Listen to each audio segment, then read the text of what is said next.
These latest headlines from ABC15 are sponsored by Lerner and Rowe Injury Attorneys. One call, that's all. I'm Faye Fredericks with your top stories from ABC15 Arizona.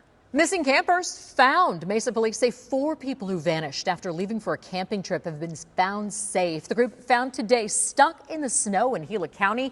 Police say the entire group is okay and now reunited with their families. Developing Monday, a wrong-way driver killed late last night after a crash on the US 60 I-10 transition ramp. DPS tells us everyone in the other car suffered injuries, but they've since been released from the hospital. ABC 15 continues to track wrong-way crashes around the valley. Last night's crash is the 7th reported in the valley since the start of 2024. Now to the 202 in the East Valley near 44th Street. DPS says 4 people are injured, 3 fighting for their lives after a 5-car crash in the westbound lanes. Investigators say a van didn't slow down, rear-ending the other cars. 1 person had to be cut out of their car. 3 rushed to the hospital where they remain in critical condition. America Votes election season ramping up and law enforcement cracking down. U.S. Department of Justice announcing new developments today in election threat cases across the valley.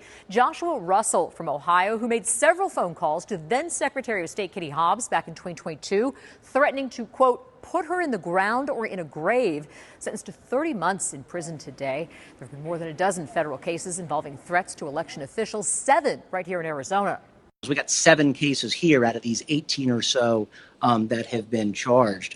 That's a lot. We unfortunately are a leader in that. And you know the trend as well. These are outsiders calling in to Arizona. We expect that we are going to remain in the crosshairs, so to speak, of these threats, given that Arizona will remain a battleground state. The announcement comes after a series of other election threat-related crimes. Last week, a California man was arrested, accused of making threats against Maricopa County Recorder Stephen Richer back in 2022. William Hyde is facing 1 count of communicating an interstate threat and faces a maximum of 5 years in prison, according to the Justice Department. Pivotal day in court for former President Donald Trump in 2 cases. New York judge finalizing a trial date of April 15th in the hush money case involving adult film actress Stormy Daniels. Should have been started 3 years ago if they were going to start it at all. And then you wouldn't be quibbling over what week it's going to, days. They're quibbling over days and hours. I don't know how you can have a trial that's going on right in the middle of an election. Not fair. Trump pleading not guilty last year to charges of falsifying business records related to his hush money payment to Stormy Daniels ahead of the 2016 election. Meanwhile, in Trump's New York real estate case, an appellate court slashing the bond amount the former president needs to post to $175 million. The trial court judge initially ordering Trump to post a $500 million judgment in his civil fraud case. I greatly respect the decision of the appellate division, and I'll post either $175 million in cash or bonds or security or whatever is necessary very quickly within the 10 days. Trump's attorneys say he initially tried to secure the full amount but was turned down more than 40 times. Trump and his sons have denied all wrongdoing and appealed the ruling.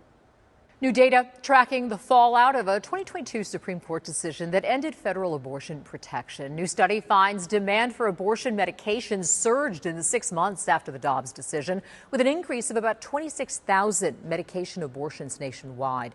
Tomorrow, Supreme Court will hear oral arguments in a case that could restrict access to one of the 2 pills used in that process.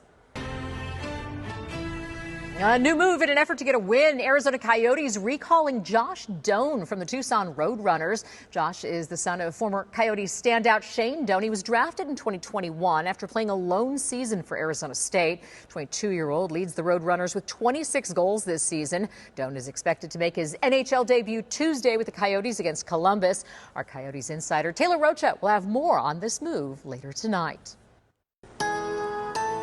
Tracking your most accurate forecast, I'm meteorologist Jorge Torres. Temperatures will still be on the cooler side for Tuesday and still holding on to a slight chance of a stray shower. We're starting off with temperatures in the morning in the lower 50s, warming up into the mid-60s by midday and topping out in the lower 70s by the afternoon. The Futurecast hour by hour is showing that isolated rain chance across mainly central in eastern Arizona through the afternoon and evening tomorrow, with more snow up along the Mogollon Rim and toward the Wide Mountains. Then by Wednesday, high pressure begins to build, so we'll dry out with more sunshine and warmer days. But that will not be the case for Tuesday, with highs anywhere from 42 in Flagstaff to 45 across parts of the Navajo Nation, 55 in Winslow, and 50s as well from Payson to Prescott and Sedona, and 70s across the majority of the lower deserts, including the Valley of the Sun. The 7-day forecast showing temperatures in the lower 70s Tuesday, upper 70s Wednesday. We're in the mid-80s by Thursday, but the chance of rain and snow picks up by the holiday weekend, including for Easter Sunday in the Valley and in the High Country.